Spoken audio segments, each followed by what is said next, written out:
Hi, my name is Surena Arnall, and I am the scenic designer for Blood. These are some of my color and texture inspiration pictures. I really love the concrete and the layering of textures because Daniel said he wanted the feel of the set to be pretty minimal and super simple.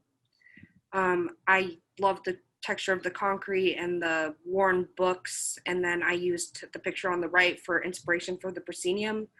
Um, And then I have the statue on the right, which represents generations, or the three generations of Grandman, Scipio, and Hannibal.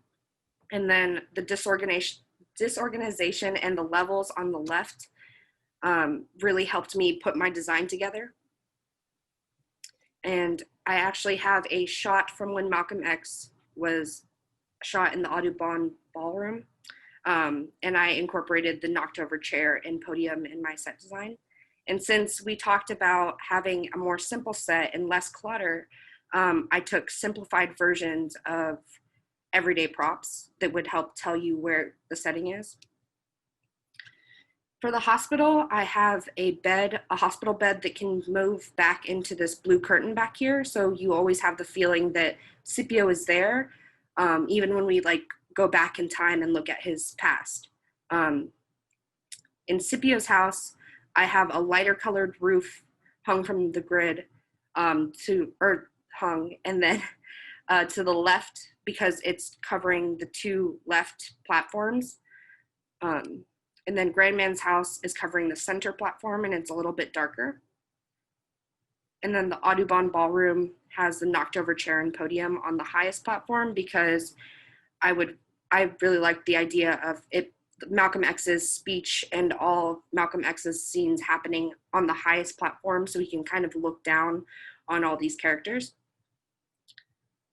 And these are my references. Thank you for listening to my design. Hi, I'm Jack Sharp. I'm the line designer for Blood. And my initial idea for this play, after reading it, was the light at the end of the tunnel, with Scipio going through different key points in his life before he died, his death. So the light at the end of the tunnel was my central image. But I also want to incorporate colors to help differentiate the time periods that he goes through, so it's easier to tell. So for the present day scene in the hospital, I want a fluorescent look to represent the hospital, but also keep it tight and dim to make it more intimate, but also to show that there's something a little off. During the hospital scene, there is a heart monitor sound effect. So I wanted to incorporate a backlight green blinking sense that would go in time with the heartbeat. For the flashback scenes, for when Scipio is with Grandman and with Amelia and with X, I want there to be a halo backlighting effect to show that these characters have passed on and that you're in the past. And I was going to do that. Besides the backlighting effect, I was going to use colors to help differentiate not only the characters but the time periods. For example, before I get to Grandman's example, this is an image I found. I really like the different uses of color, and this is where my color palette came from.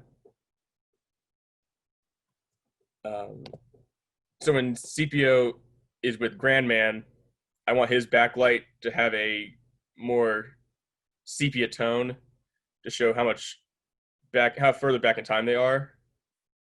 For when Scipio is a young adult in college, I want to incorporate more color as time progresses.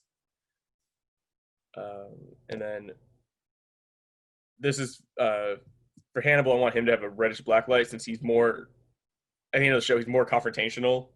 So when Hannibal's on stage, young or older, I want there to be a red backlight for him. For the mirror scene, when he sees his grandmother's antique mirror, I want to do since Scipio and young Scipio will be doing mirrored actions, I want to do individual spots on them from above to show that out of space and time, really. In this way, it creates a out of this world look. And that is my design. Thank you for listening. Hi, I'm Austin Garrett, and I was the sound designer for Blood. So my main job with working on this production was working with the audio through Zoom. Zoom kind of has a lot of problems when it comes to audio because it is a streaming service. So specifically with the bandwidth, which is just the amount of data that is allowed through. It throttles that data from the microphone to the audience speakers, which massively downgrades the quality of sound. This process also occurs when streamed to YouTube, but Zoom seems to be the main culprit. So with the equipment, we were just stuck with what the actors owned. We were stuck with the spaces that they could find. So laptop mics, little earbud dongles, and Wi-Fi, which can you easily cut someone's audio out. Couldn't use studio quality, but we worked around it and it worked well, I think. And what we could control was the room that the actors were in. I tried to get them into smaller rooms that allowed for a much tighter sound and less reverb to help the actors be able to be understood easier. If that wasn't possible, I asked them to put some soft goods down, carpet, towels, anything they got. That would dampen the reverb even more. And then I was also conscious about the AC. That can be a large problem. It creates a really low hum that can be very distracting and can also hurt the intelligibility of the actors. And then as well as distance from the microphone could help with that. So the importance of sound in Blood. So talking to Daniel, the director, he and I agreed that sound was almost like another character in this show. It portrays and contextualizes the experiences of African Americans, specifically in scene 2, Scipio's dying sequence. You hear audio of all these different things that have happened in the past. It's very intense. I know. I would have loved to do it. And then also scene 25, the gunshots during Malcolm X's final speech. Although after the show, I think it may be a little less necessary because he did a great job. It also puts you into the shoes of the characters. So we have the heart monitor with Scipio. It helps put you into where he is in his head. It lets you feel that adrenaline he's feeling. The heart monitor, would spike when that happens. There's the gunshots again with Malcolm X.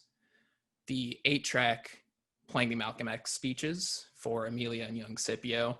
That puts the audience into that time period that they are in at that point.